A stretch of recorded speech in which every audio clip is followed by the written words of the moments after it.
Bit of a dull morning this morning, which was nice. 8:30, nice and early. So we're off hunting wallaby. Well, not hunting, but looking for wallaby as we walk through the scrub. See how we go. Not wallaby, but turbo chooks, or native hens as they're more formally known. They're called turbo chooks because they take off when you get too close, and they're quick. There you go.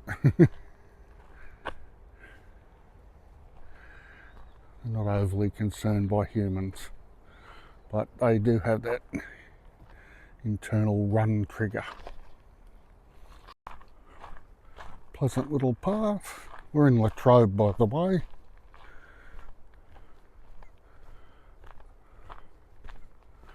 Much earlier than we've been here before, so we should see quite a few wallaby. And we're heading uphill. And as you say it, there's a little fella, a really tiny one. Hello.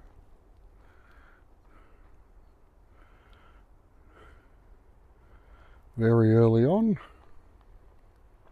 Well, that was a good sign.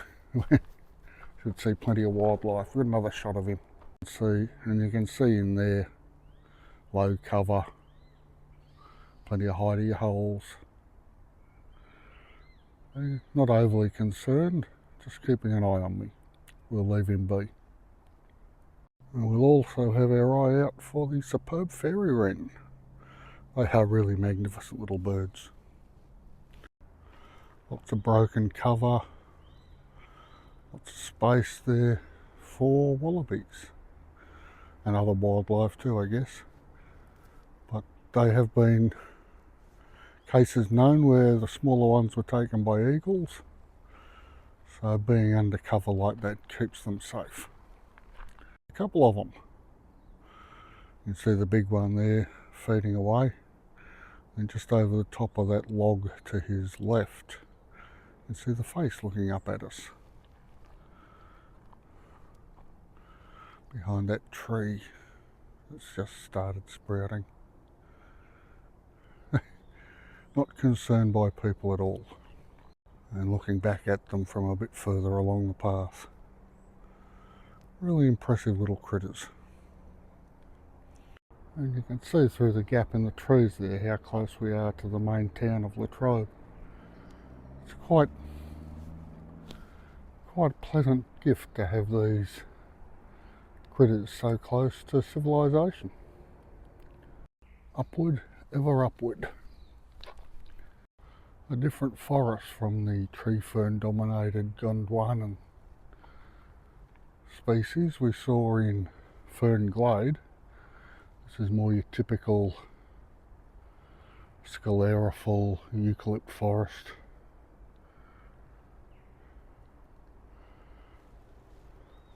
Not sure if you can make out the pathway there.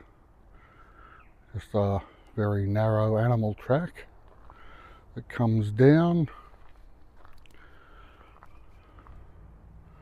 and across the walkway and continues on down into the scrub. Quite well used, plenty of animals about. And more sign of wallaby. Definitely a living forest. You can see it's got new growth and deceased trees falling over. This is your eucalypt type life cycle, dying off at the bottom, but when we get up to the top, there is still life at the edges of the top. And even if you don't see any wallaby, this is a really pleasant little walk. The uphill parts are quite steep. Once you hit the terrace, so to speak, we just spotted another one. Hang on. It's there. Not sure what this tree is, but it's got quite impressive little red fruits. Yet another example for our Northern Hemisphere viewers of the way eucalypts shed their bark rather than their leaves. Now then, downhill from us, when I stopped to film that tree, we got a couple of them taking off. Just see him there, quite frozen, understandably. That's how they stay alive, I guess. Bounce off and freeze and hope that we can't see them. Let them be. Just spotted another one jumped off the side of the track as it saw me, so we'll sneak up quietly and see if we can capture him on film. No luck, he'd taken off. Those two trunks there, just to the right of centre, there's a really young juvenile looking back at us.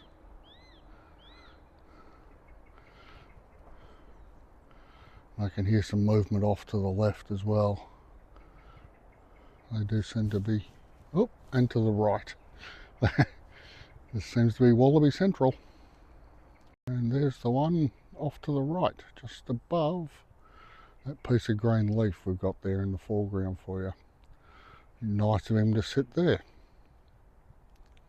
Being reasonably overcast this morning. It's supposed to be getting up quite hot this afternoon, which is why I came out early. Well, we'll see how we go for the rest of the walk.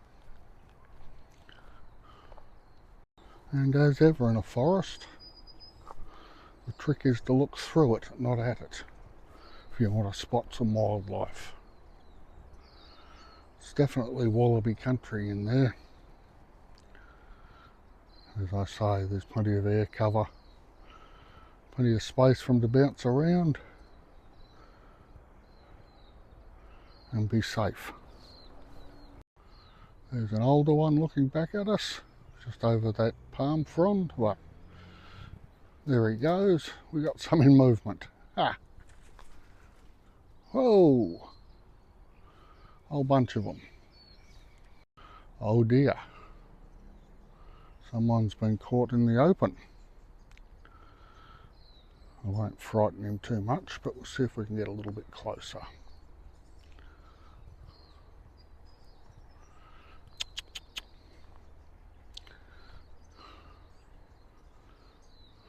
Is that your tail flicking? No, it's a juvenile. Must be Mum and Bub.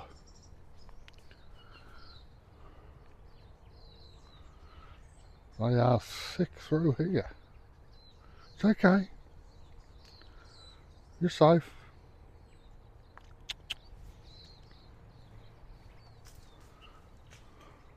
Gone. Gone, but not far. They probably 5-6 metres from where I was standing, and 5 or 6 metres from where they were standing. It's the most wallabies I've seen in such a short space of time. Really quite uplifting. And I don't think it's over yet. Quick scan into the bush. If I do spot them, they tend to be waiting in front. If I walk past them, they're gone.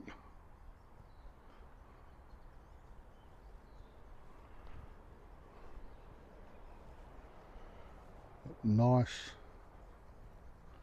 navigable forest. I think we call this the urban forest interface. The car park down there and the bowling club. And there's your kookaburra.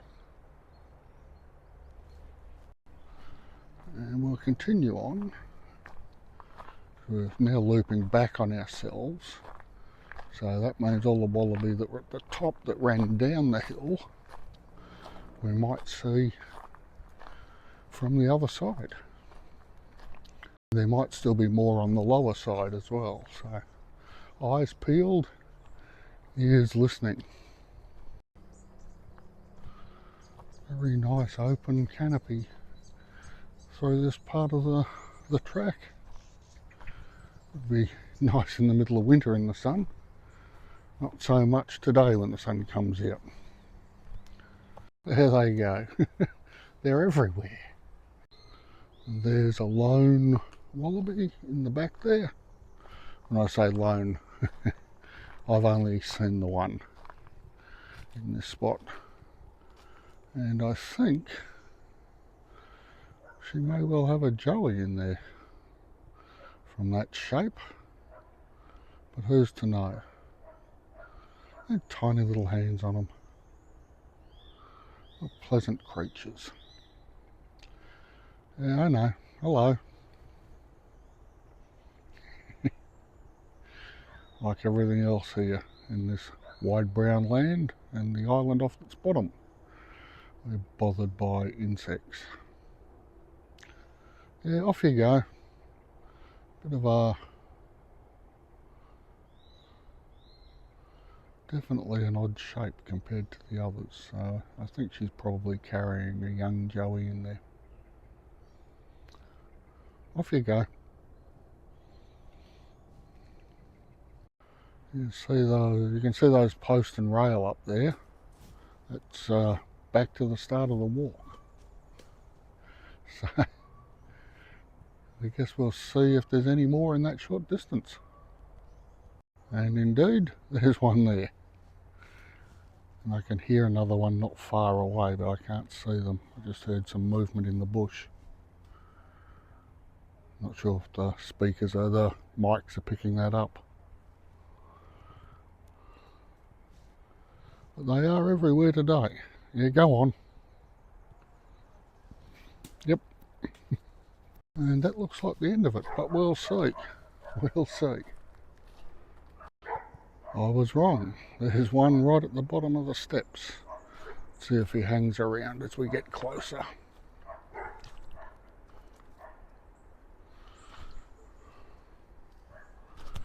Might have been our very first one at the beginning of the walk. Well, it does seem a little bit heavier than that juvenile. Standing quite still and gone. But as we pan left very gently,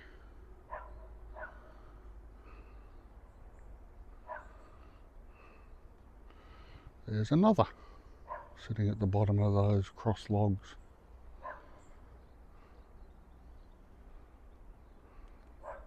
And a third one on the other side, back where the first one left. Now that's young enough to be the very first one we saw, I think. Mind you, they do all tend to look alike. And they're not disturbed at all. Of course they aren't. And there they go. And there's the one that was off to the left. Still hasn't moved. We do have some markings there on the just above the shoulder. So maybe there's dogs about, I don't know. They're fairly quick. And this path leads out and back to the car park. And back to our two turbo chooks. Staying just out of range of a human. It's a walk I'd recommend for anyone that wants to see wallaby in the wild. There's also some bird noises and whatnot, and a couple of turbo chooks, but highly recommended.